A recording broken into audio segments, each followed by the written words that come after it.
Welcome back to the channel. My name is Melanie and I am super jazzed to be here as always. Today we are going to be covering the new moon in Gemini coming up on May 22nd.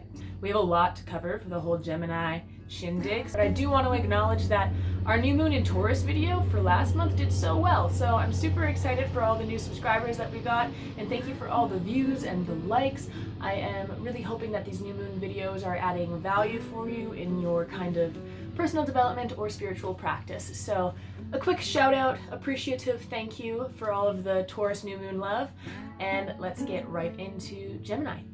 So what is a Gemini? A Gemini is a mutable air sign, and it is ruled by Mercury at home in the third house. Mutable, what does mutable mean? So to be a mutable sign, it is that you are flexible, changeable, adaptable. You take in new information very well, you go with the flow, you are not rigid or strict in your thought patterns. They're very, I want to say easygoing, but it's not that they are always conscious about this, right? It's not a decision like, oh, we're gonna change this time because it'll be chill, like we'll just go with the flow. That's not this vibe. It's just the fact that their nature is to adapt. They adapt to change very easily. They are also an air sign.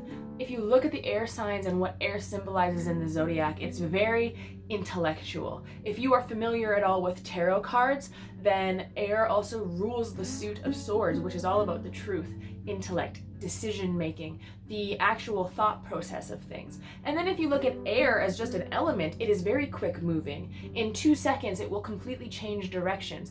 Air can be hot and then it can be cold. It can come from the left and then 5 seconds later hits you right from the right, and it doesn't necessarily follow the same kind of rules of push and pull and inertia that earth might, or water might, or even fire. All of the other elements require quite a bit more force or stimulation or push, but air just on a whim changes. How quick and fast air changes is so prevalent in the Gemini archetype. It is such a part of who they are, and that is a little bit of where the stereotype of this duality or this multiple personalities, it's that they take new information and they change what they think. They're not lying or putting on a mask or being different or difficult for you. It's that they took in the new information and have processed fast enough, very fast, in order to present a different idea, to have fully reformed the way they thought about something because they were provided with new information.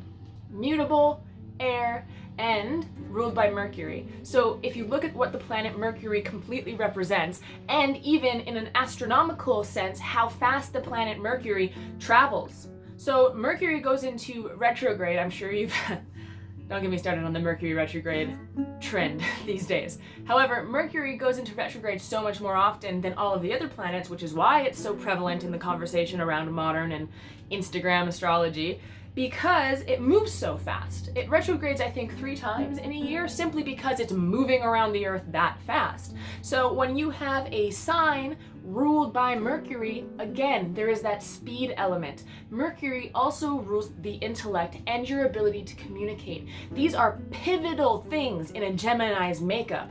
They're quick absorption of information, the intellect, the stimulation. They are constantly being fed or curious or pursuing a thing. It doesn't matter if it's an idea, a person, a new work endeavor, it doesn't really matter. They're pursuing information. They are looking for stimulus internally and externally almost constantly. And because it's ruled by Mercury, it just compounds those traits. Mercury also rules the third house. So we look at the third house areas of our lives, and that is our relationships with our siblings, it's our communication abilities, it's our thought processes, our intellectual construct, how we actually think of things in a very kind of mechanical sense, like how you perceive the world.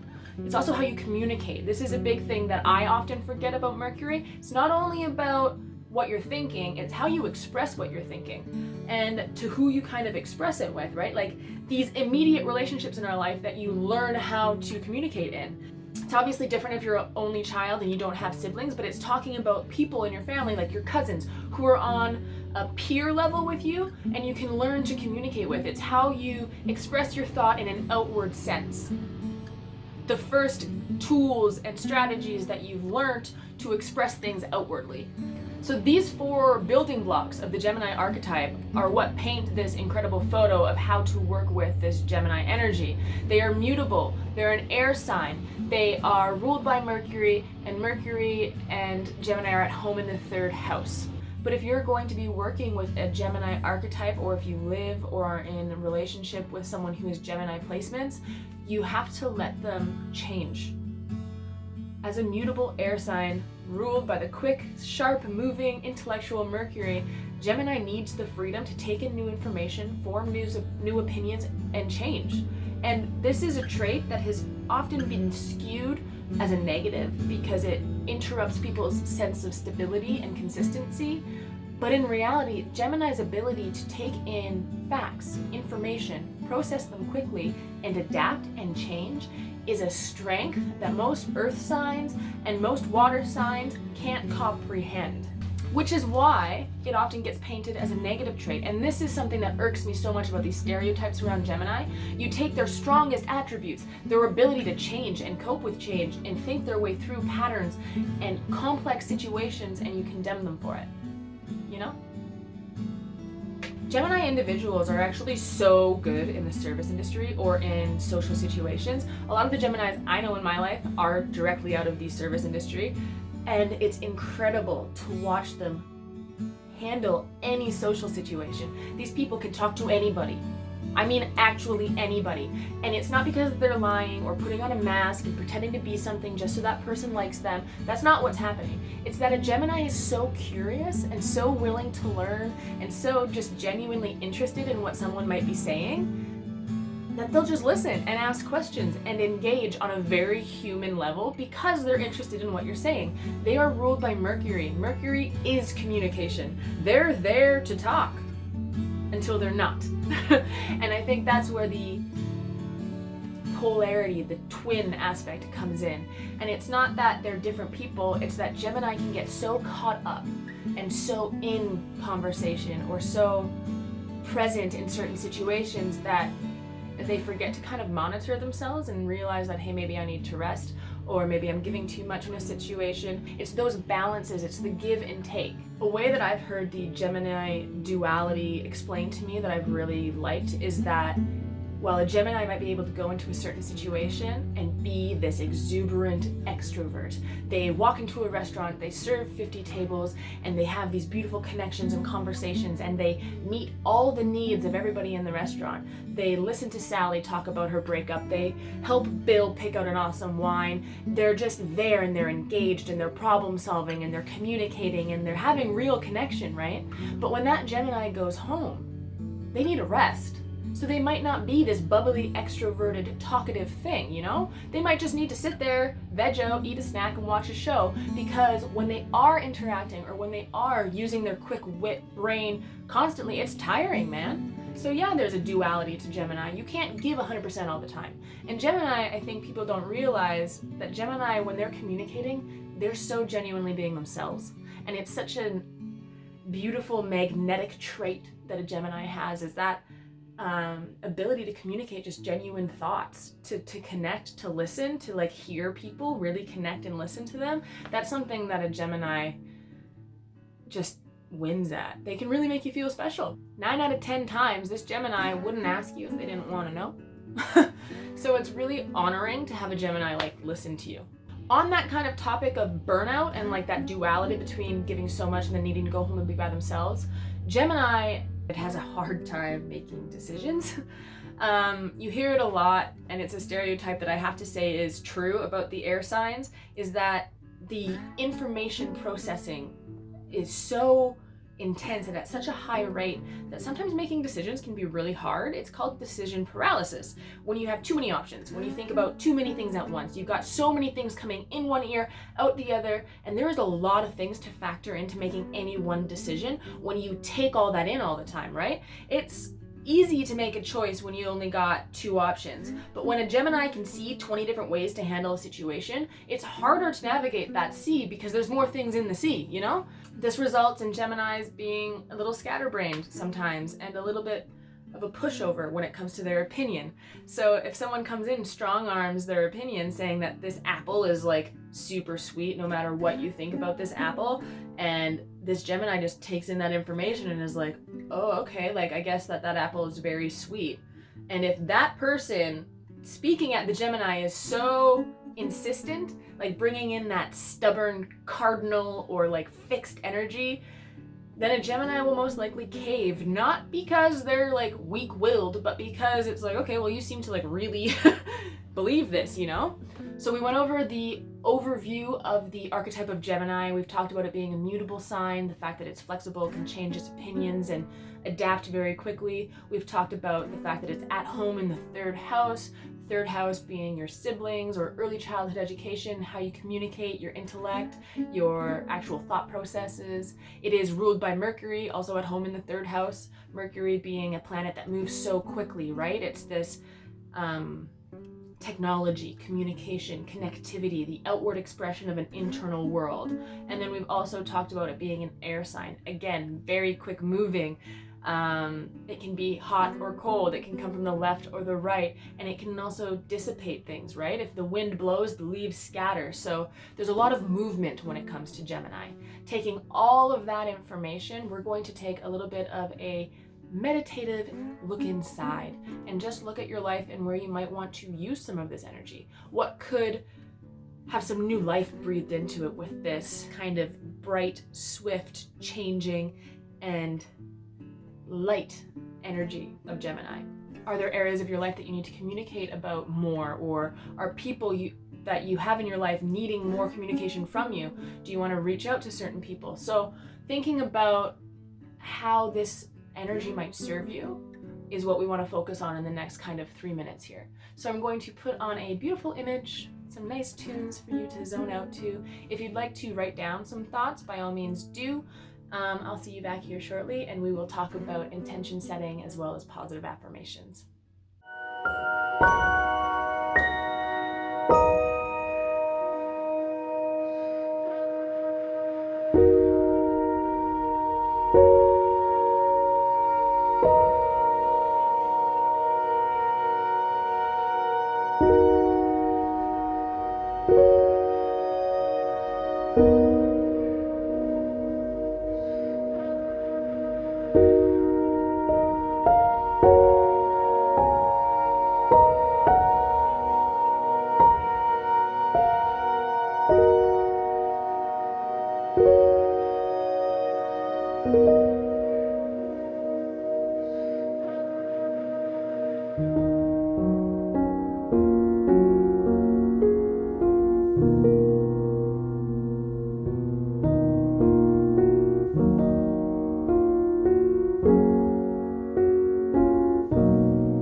Now that you've had kind of a moment to reflect on your own life and think about some ways that you might want to use this energy, I'm going to just give you a few areas of life that I could see this Gemini energy working. Don't worry if this isn't the area of your life that you chose to use this energy, but I do want to provide you with a few examples of how I could see this Gemini new moon being really useful. The first being connecting with your neighbors. So like I said, Gemini, Mercury, the third house, it deals with your close relationships where you learn kind of how to communicate, right? The first people that you're talking to outside of your kind of immediate parents. So your siblings or neighbors, but close, right? Close people in your life. If you're not someone who's talked to your neighbors ever, it might be a really kind of fun idea, especially with certain countries being allowed out of different levels of quarantine. And I know some people are still on lockdown, so don't go hugging the whole neighborhood, but if there is an opportunity for you to connect with a localized community, with people that are right in front of you, not on the computer, but people who are your neighbors or someone who works at the grocery store. There's a lot of people who are really alone or have been really alone and really scared recently. So this push of new moon energy in Gemini is a beautiful time to connect with people near you, build communities, make those interpersonal relationships more meaningful with a genuine conversation. Because Gemini energy really lends you the ability to communicate better. It's taking interest in social networks and networking. This also goes for if you're in a business situation or a marketing team or those kinds of dynamics. Geminis are incredible networkers and brainstormers. These people have so many ideas and so many thoughts, and they're so open and suggestible that they can really work with you to build new concepts. So having a Gemini on your team is always a good thing, as well as it's a great archetype for you to embody if you're needing some more flexibility, if you're needing to throw caution to the wind and start looking at all of the crazy ideas. Brainstorming, there's no wrong idea, right? So this Gemini archetype, that if you have a company or if you have a business or a side project that you really want to start pushing some creativity into, this new moon and these intention settings would be a great way to get that going for you. Use the Gemini energy of intelligence and learning and flexibility to really start reaching new heights in your company. It's a great thing. This one's a bit broader and a lot more simple, but socialize, talk, learn, put yourself in new situations, listen to people. All of us in the world have been isolated or removed from social situations. I know a lot of those restrictions are being lifted, like I said. Be smart. If they're not lifted, don't be dumb. Follow the rules. But what I'm saying is socializing is really important. Humans are social creatures, and I think it's divinely timed that we're at this point in the lockdown and world whatever we're going through, to really kind of find the value in socializing and talking and listening, because connection and human relationships is a big part of us. So it sounds simple, but it's really powerful. Like I mentioned, brainstorming, this also kind of ties into things like group projects. If you have been putting off consulting the team or putting off working in groups because you like to work alone or you work alone better, this energy might be able to teach you a lot about communicating with people, accepting help, listening, being more flexible, especially if you're someone who's got more cardinal energy or earth energy. If you're an earth sign out there, I see you. You should embrace this Gemini energy. Something else, which is a little bit harder for me to explain, but something that I really want to get across in this video because it's a trait that I value so much in the Gemini archetype, is the freedom to change your mind. Most people that I know have been friends with a certain friend group as adults for quite some time. We kind of get in these social groups, right? These social ruts. And not that the rut is a bad thing. We find our friends, we love them, and we connect with them, right? But it can be really hard to feel like you can change as a person, adapt to new opinions, stop liking certain things and start liking other things. It can be really hard to do that with people who have known you for years. Because even though you're ready to let yourself change and to start something new or adapt a new mentality on the world, these people are used to seeing you a certain way and used to you reacting or behaving a certain way. So it might be hard for the people around you to allow you to change. The reason I think this is important to focus on is because so many people who look into astrology or look into spirituality are working on growing themselves and embracing change and learning things about themselves, right? So you can spend all this time learning new concepts without integrating them into your life for fear of the people around you not accepting the change in you. And this Gemini new moon and intention setting power behind the new moon, in combination with the joy and excitement and curiosity, like this genuine young intrigue in the world and new information that Geminis have, this archetype is this energy. It's a perfect time to allow yourself to shake off the old dust and maybe step into the change a little bit. Quote Gandhi here and tell you to be the change you want to see in the world. I'm going to say that you're allowed to change, and this new moon time is a great time to use this light, mutable air Gemini archetype to help you do so. Express yourself. Express the fact that, oh, I think I changed my mind. This should be a celebrated thing, that you took on new information, processed, thought it through, and have changed your opinion. We don't want a bunch of closed-minded people running around if we think about it, you know? Do you really want people to be so set in their ways they won't hear new information and change?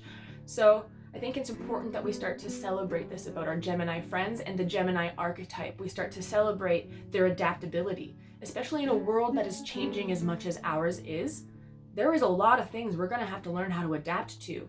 We're going to have to learn how to socialize. There's going to be different systems that have to come into play, whatever that may look like. we need to be adaptable. Change is inevitable. We got to learn how to handle that, and that's something the Gemini archetype can really give us. So let's set some positive affirmations then. How are we going to integrate these larger intentions that we've written down, thought on, focused on, meditated about? We've decided that we want to work with the Gemini energy in a certain area of our life. How do we bring in some smaller positive affirmations or little reminders in our everyday life to really anchor in that intention and that decision? If you are going to be using this Gemini archetype to be connecting to your neighbors, starting kind of more close to home networking, like getting involved at the local shelter or helping at a food bank, you know what I mean, connecting on a personal level in your community, a positive affirmation that could accompany this kind of intention would be, small acts make big changes. I can make a difference. I can be the change I wish to see in the world would be a good affirmation. If you're actively helping out in the community or actively reaching out to your neighbors, it can be something along the lines of, I deserve connection. I deserve human relationship. I love, support, and am open to new friendships. I value human connection. Another positive affirmation I do kind of want to throw out there, just because we have talked about the flexibility of Gemini and how easily influenced their opinions can be, and this archetype's ability to shape and change and sway their opinions. My opinion is valid is a very empowering statement that you might want to start looking at if you're kind of trying to work with this archetype, or if you're a Gemini that needs to hold your ground a little bit more. My opinion matters.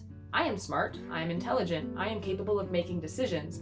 These are positive affirmations that kind of reinforce and empower the Gemini archetype to take charge. If you are looking at your life and trying to reevaluate some set opinions that you might want to free yourself from, or step into some more of the change that you're wanting to embody, it's, I'm allowed to change. I'm allowed to grow. I am adaptable. I am free to change my mind. Just giving yourself permission in these statements, in these thoughts, in these journal entries, however you choose to enforce or bring in your intentions and your affirmations, will help. Can help, does help. It's called integration. It's grounding these concepts into reality. So if writing these intentions or these positive affirmations down helps you, if writing that you are enough, that you are smart, and that you make informed, intelligent opinions, or that you have the right and the freedom to change your opinion, or that you can influence and change the world by talking to 2 people a day, or if you put a smile on someone's face, it matters. These things are very important. They might seem silly and small, but or broadly classified as positive affirmations, but it's in the act of reminding ourselves daily, of living the practice, of bringing awareness of these intense rituals or intention settings or these moon phases into the everyday, and focusing on these energies and working with them and integrating them. That's where change comes from. That's what growth will need to happen. You're not going to grow if you just think about it. You got to do it. That's it for our new moon intention setting for Gemini for the month of May. I hope it was useful for you and that I didn't offend any Geminis by calling you two-faced people. You're not. Let me know in the comments below if you are interested in a full moon series where we would also be talking about the zodiac energy that we're working with. I have been tossing the idea around for a little while. I'm not sure if I'm there because I'm personally biased to the new moon, but I know a lot of you guys out there really vibe hard with that full moon, so if that's something you're interested in, let me know below. Hit the like button. It's the easiest way for me to know that you're happy with what I'm doing, and I will see you guys next time. Mwah! Bye!